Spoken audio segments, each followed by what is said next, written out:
I'm Allison, and this is my dog. And we live in a tiny house, in an even tinier trailer, traveling the country, taking hikes. And we just spent a few weeks in Utah, where between dodging monsoons and watching some truly unforgettable sunsets, we did a lot of driving. Some casual drives, some not so casual drives, and maybe getting in over our head a little bit. But in a fun way.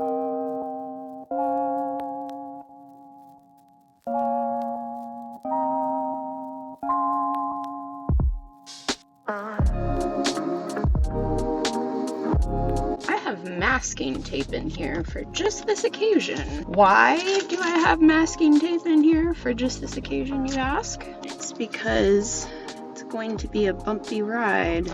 Well, good morning. We've got a beautiful sunrise going on, dog panting in the back. We are about to go do some driving. Hopefully nothing too serious because I'm by myself today. Said the trail was rated as moderate. I'm feeling pretty moderate today. So after Engineer Pass, how bad could it be? Well, we're gonna be fine. It's gonna be a good day. Nothing bad is going to happen. Seatbelt for safety. 4-wheel drive immediately. Our first lesson on this trip was a quick one to learn. Trail ratings like easy, moderate, and hard are pretty much relative. So I learned that in Moab, a moderate trail is like the Pacific Northwest version of a hard trail.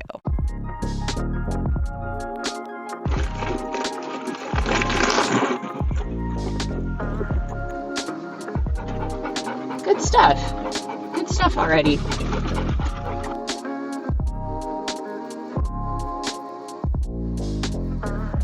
Not today, friends. Nope. So after we cashed all our fun tickets on the Poison Spider Trail, I took a little breather to explore Arches National Park and climb on some rocks before I got back into the Jeep.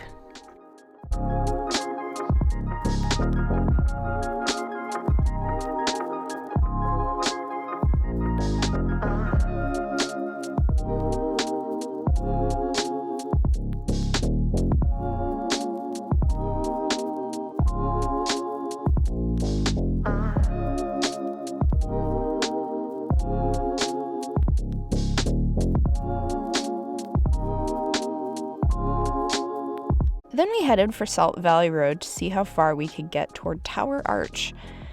Moab has some of the rockiest, most technical driving one could hope to find in the entire American West.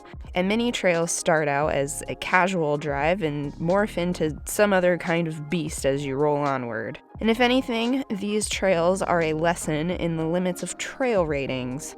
As I've also found in hiking, one man's easy trail is another man's gauntlet and vice versa.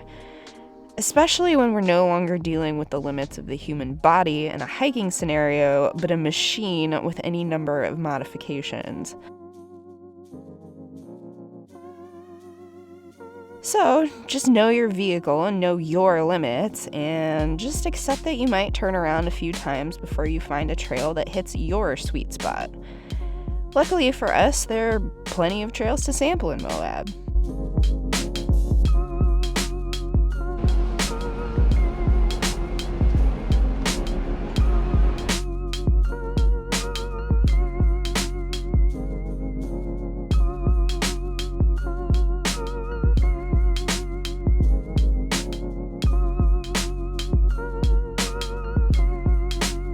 And you know what? I can also admit when I'm wrong. And I used to think trail cameras were a total gimmick. That is until I got out of the Jeep about 700 times on this trail to check the rocks, and now I've changed my tune. So a front-facing trail camera has totally earned its place on my Jeep shopping list.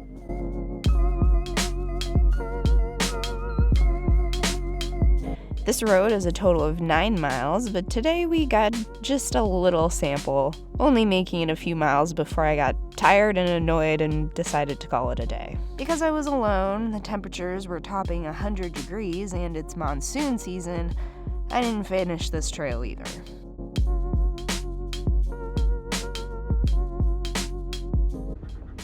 Good job, Isis. So I think our explorer friend here saw me come down and is having some second thoughts. He went for a little walk up the hill to see what's ahead. But really, just walking up the hill, that's only 400 yards out of 9 miles.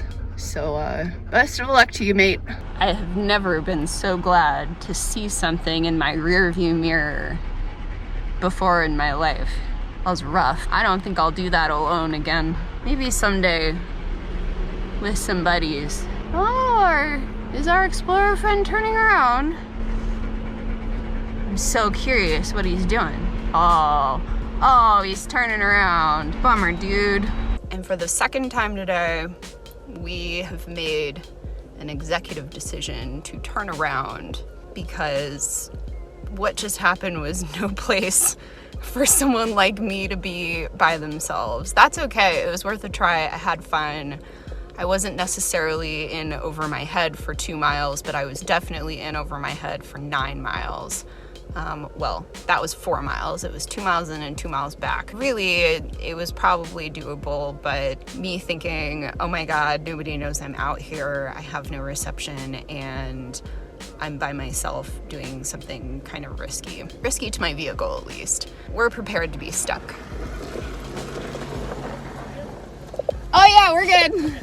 Have a good one. See, people are worried about me. Those guys just came down. I didn't see them go up, so they must have gone the opposite way that they recommend you not to go. So this road, it's so steep and so sandy and therefore slippery, it's best to only do it from the north to the south and not south to north. The signs are actually understated here, so know when to fold them for your own safety. That's the best thing you can do for yourself, is just make conservative decisions with your safety. Nobody ever knows where I'm at. We're out in the desert, it's 80 degrees and it's only 11 a.m. It's gonna be hot today. If my vehicle breaks, then I am out in the hot with the dog. We're gonna go find something a little bit easier, something a little more chill, maybe with some scenery. But anyway, that was a blast. I enjoyed it. I also explored some routes through the nearby Canyonlands National Park and caught some amazing sunrises and sunsets.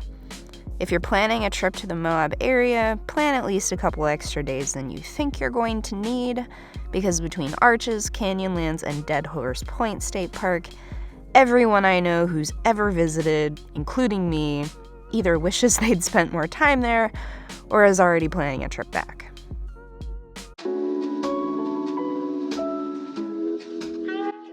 After I spent about a week in Moab, I fled the hot temperatures, which topped 106 on my last day, and headed south for Bryce Canyon, which I shared with you last week, and around the Kodachrome Basin State Park, which is a small gem of a park just about 45 minutes or so southeast of Bryce Canyon, where one can also find a long drive through the desert filled with lots more hikes and landmarks in Cottonwood Canyon Road. That is, if the monsoons allow it. For the third time, we are at Cottonwood Canyon Road. So we drove about 12 miles of this road the other day, and we had to turn around because it was getting dark, and I was hungry.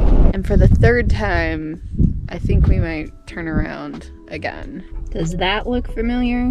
Does to me. We're back. The road has a lot of flood canyons and valleys, washes out a lot, can turn from dry bed to raging river in no time. This road must get so bad because they've got a bulldozer on standby. And it just started raining. I decided to give it a try anyway.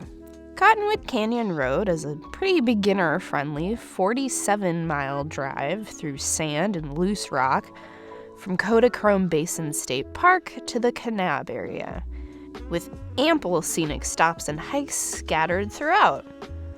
Once I left the park area and made my way south down the road, I made a few stops, including Grosvenor Arch, Grosvenor Arch? I don't know.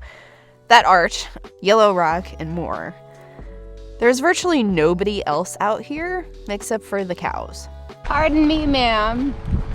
Which way to the Starbucks? Hi. What do you think they're thinking right now? You're cute. Hello. We're in a staring contest. I'm coming over for a sniff. Bye, friends. Lovely chatting.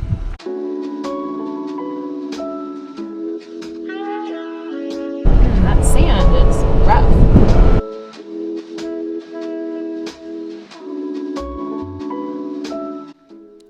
I didn't actually make as many stops as I wanted to because I found myself suddenly racing a rainstorm out of this flood valley. Yeah, that's what I thought. This is why we turned around.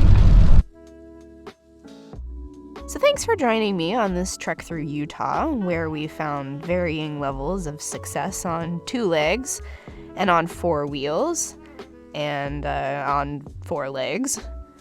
Remember to watch the storm clouds, bring extra water, and maybe tie your stuff down more than you think you need. It's rough out there. What up? It worked. Totally works. I think it's working. Yeah. Looks like it's gonna work. What are you doing down there?